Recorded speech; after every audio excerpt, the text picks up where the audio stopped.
Hi అండి, అందరికీ నమస్తే. Mister attitude part 7. నా కోసమా? ఎవరు ఈ వర్షంలో అంటుంది నేత్ర. వర్షం రాకముందే వచ్చారమ్మా, వెయిట్ చేస్తామని చెప్పారు, అందుకే పిలవలేదు.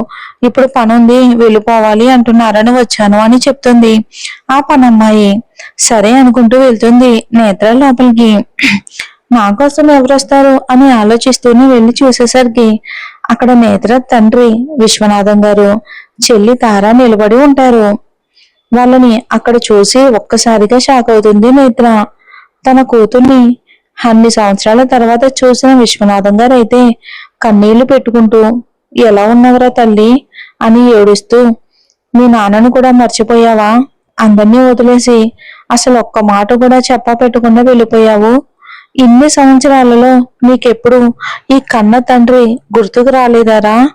అసలు నిన్ను జీవితంలో చూస్తానో లేదో నా ఆఖరి చూపులో అయినా అని అనుకున్నాను అని అంటారు ఏడుస్తూ ఆయన. నానా, ప్లీజ్ నానా, దయచేసి మీరు అలా మాట్లాడకండి అని ఆయన దగ్గరికి వెళ్తుంది నేత్ర ప్రేమగా. కూతురు చేతులు పట్టుకుని ఏడుస్తారాయన ఎమోషనల్ అవుతూ. నానా, ప్లీజ్ నానా, ఏడవకండి. ఎలా ఉన్నారు నానా అని అడుగుతుంది నేత్ర కూడా కన్నీళ్లు పెట్టుకుంటూ. ఇదిగోరా, చూస్తున్నావుగా తల్లి, ఏదో బతుకుతున్నాను అంతే. నువ్వు ప్రేమించాను అని ఒక్క మాట చెప్పుంటే నీకు పెళ్లి చేసేవాడిని కదమ్మా. ఇలా వెళ్ళిపోయి ఎందుకమ్మా నన్ను బాధ పెట్టావు అని అడుగుతారు ఆయన. నానా అని అంటుంది నేత్ర ఏడు పాపేసి విశ్వనాథం గారి వైపుకు చూస్తూ. అసలు నేత్ర పాపం ఎవరిని ప్రేమించలేదు.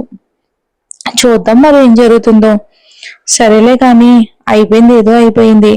ఇంతకీ అల్లుడు గారు ఎక్కడా కనిపించట్లేదు అని అడుగుతారు విశ్వనాథం గారు. ఒంటి నిండా బురదతో అసలు గుర్తుపట్టలేని విధంగా లోపలికి వస్తారు రాహుల్, ఆద్య, ఆర్యలు. మమ్మ, చూడు మమ్మల్ని అని నవ్వుతూ పిలుస్తుంది ఆద్య. ఆర్య ఆద్యాలను అర్థమైనట్లు చూస్తారు విశ్వనాథం గారు. హా నాన్న, మీ మనవరాలు, మీ మనవడు అని చెప్తుంది నేత్ర ఆయనకి. అక్క, పిల్లలా అని షకాయిగా చూస్తుంది తార. ఇప్పుడు నేత్ర నోటు వెంబడి విని కన్ఫర్మ్ అవటంతో, ఫేస్ కి ఒంటికి ఫుల్ బురద అంటడంతో వాళ్ళు గుర్తుపట్టలేని విధంగా ఉంటే, పదండి బంగారాలు, మనం ఫ్రెష్ అయ్యి వద్దామని రాహుల్ ఇద్దరిని పైకి తీసుకుని వెళ్తాడు షవర్ చేయించడానికని.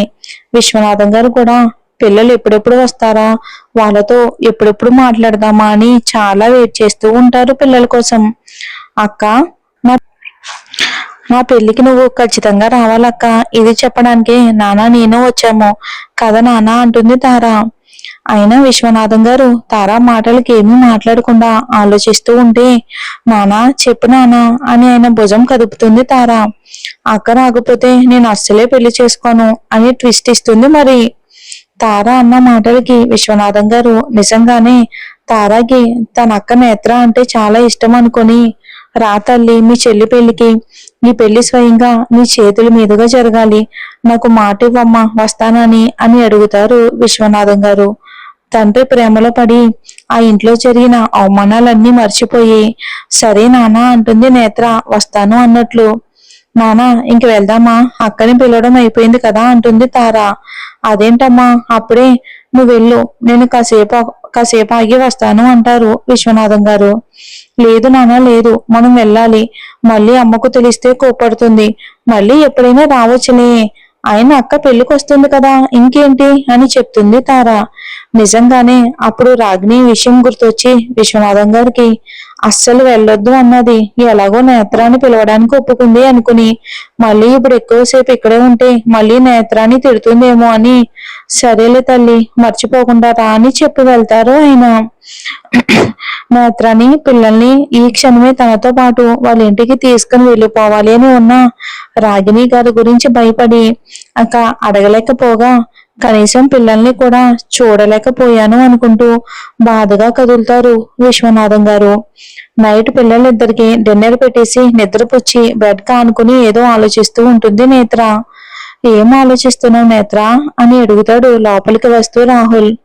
ఏం లేదులే రాహుల్, తారా పెళ్లి గురించి అంటుంది నేత్ర.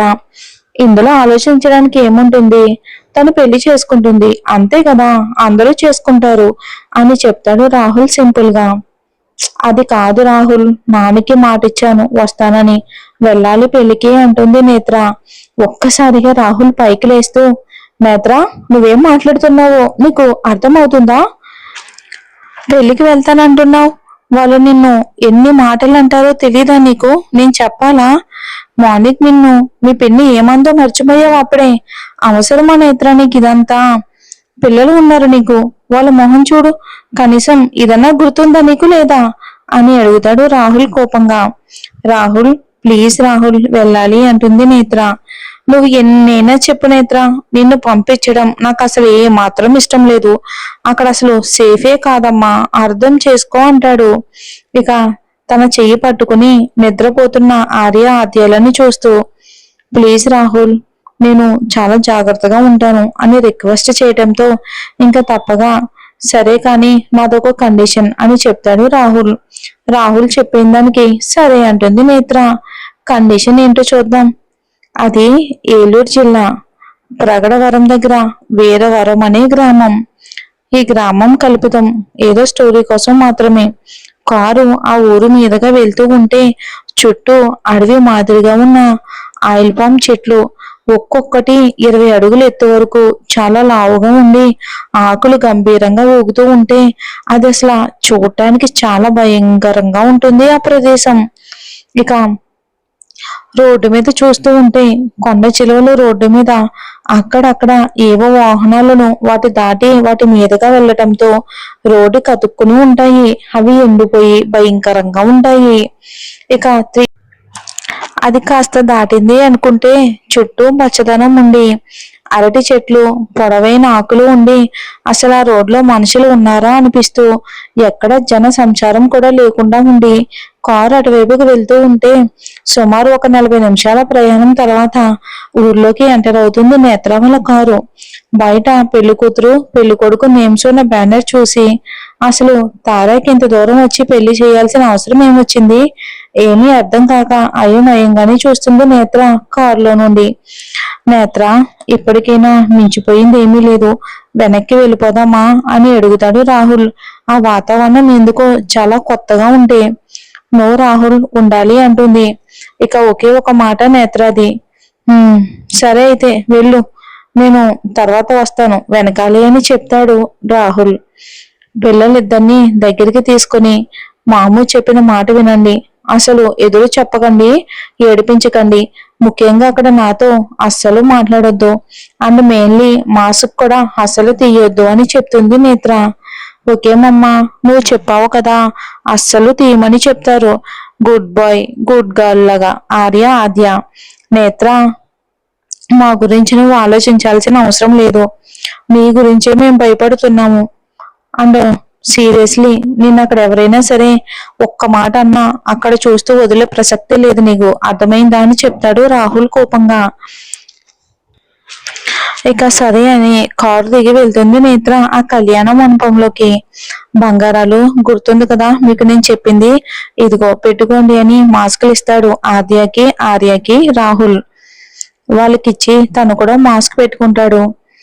నేత్ర, తార పెళ్లికి వెళ్ళాలి అన్నప్పుడు రాహుల్ చెప్పాడు కదా ఒక కండిషన్, దానికి ఒప్పుకుంటేనే వెళ్తావు నువ్వు అని. చెప్పింది ఇదే, నువ్వు ఒక్కదానివే అసలు వెళ్ళటానికి వీల్లేదు, మేము వస్తాం కానీ వీళ్ళు నీ పిల్లలు అని గుర్తుపట్టకుండా వాళ్ళ ఫేస్ కవర్ చేసి మాస్క్ పెట్టుకుంటా, నువ్వు నీ చెల్లి పెళ్లి ఎంజాయ్ చేయి, అది అవగానే అందరం కలిసి వచ్చేద్దామని చెప్తాడు రాహుల్.